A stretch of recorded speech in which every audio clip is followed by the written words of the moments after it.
Hello everybody. Today we are going to discuss about management of acute pancreatitis. So the diagnosis of the acute pancreatitis is based on the three criteria. So any two of the following three criteria should be present to call it as acute pancreatitis. So what are these criteria? There should be abdominal pain. There should be the elevation of serum amylase and lipase 3 times of normal, and there should be the imaging finding which is consistent with the acute inflammation of pancreas.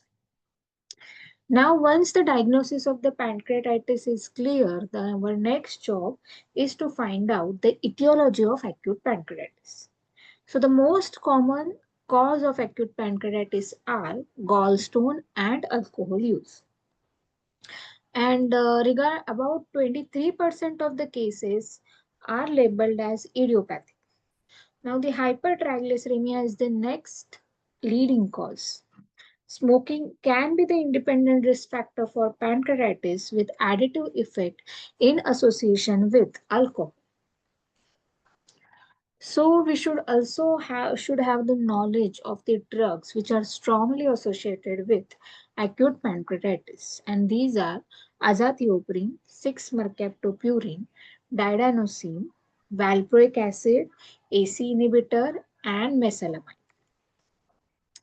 And among the rarest cause of acute pancreatitis, the causes are hypertriglyceridemia, drugs, autoimmunity, trauma, infection, ERCP-associated pancreatitis, post-surgery, genetic, and pancreatic duct obstruction.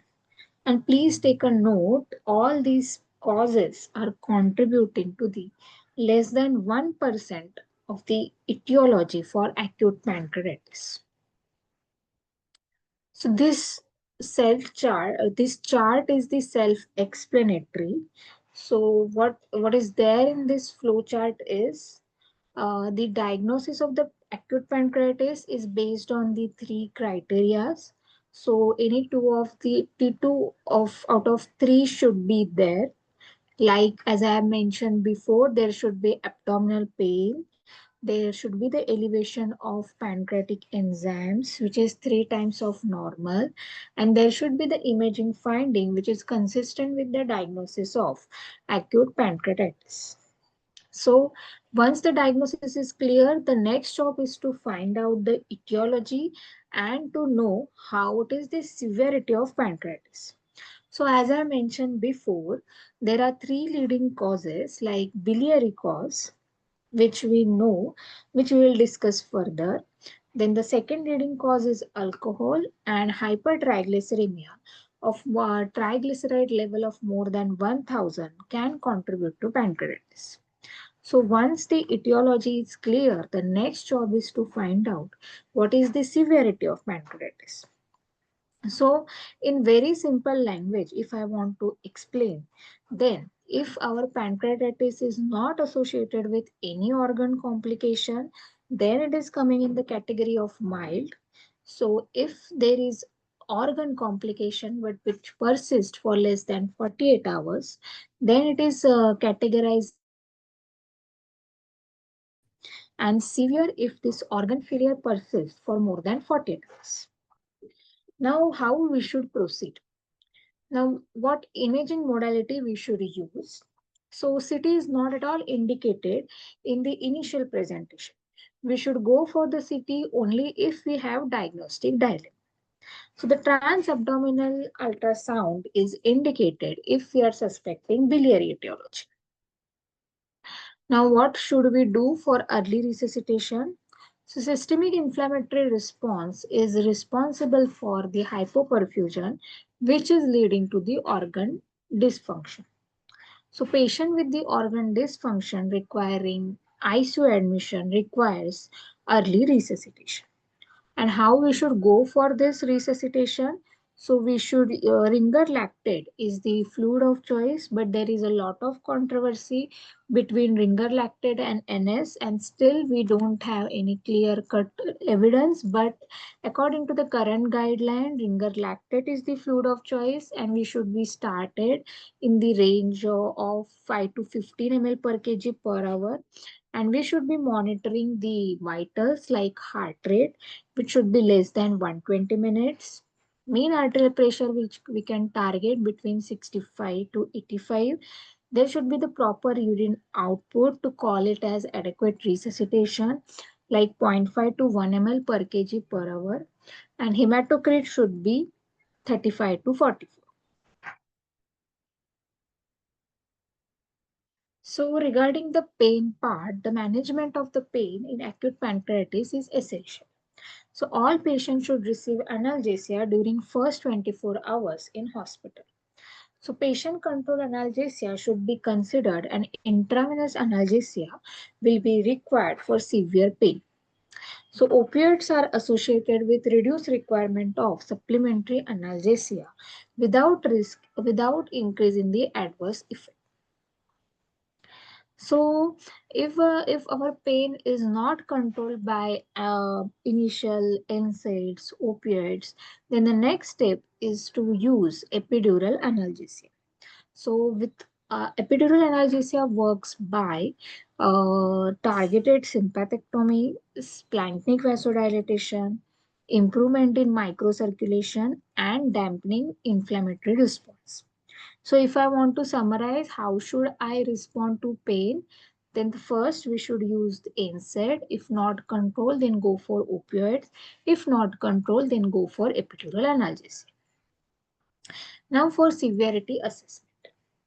So the outcome is mainly based on the search response. If the search response is transient, then it contributes to 8% mortality. If its search response persists for more than 48 hours, then it contributes to 25% mortality.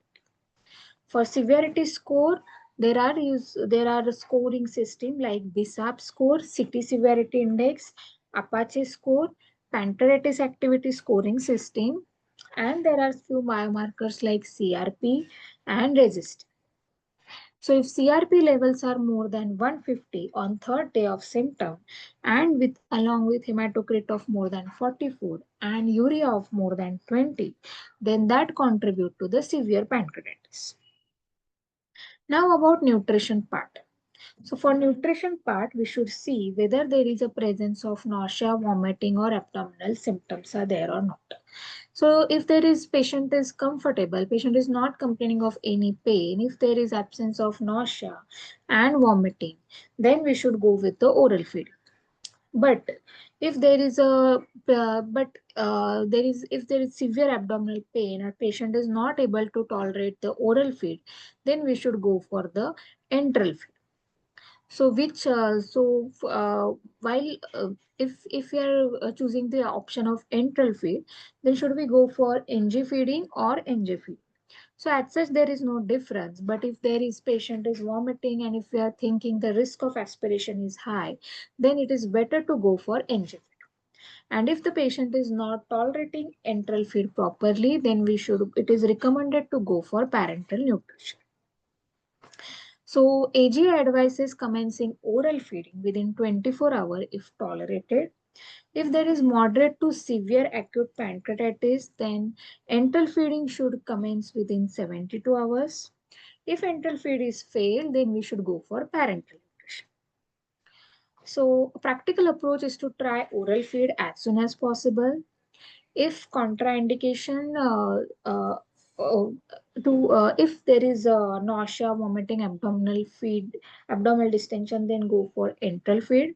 If there is a contraindication to enteral feed like intestinal obstruction, established ileus, then we should go for parenteral feed. Then if you are starting the patient on enteral feeding, it is advised to closely monitor the initial enteral feed.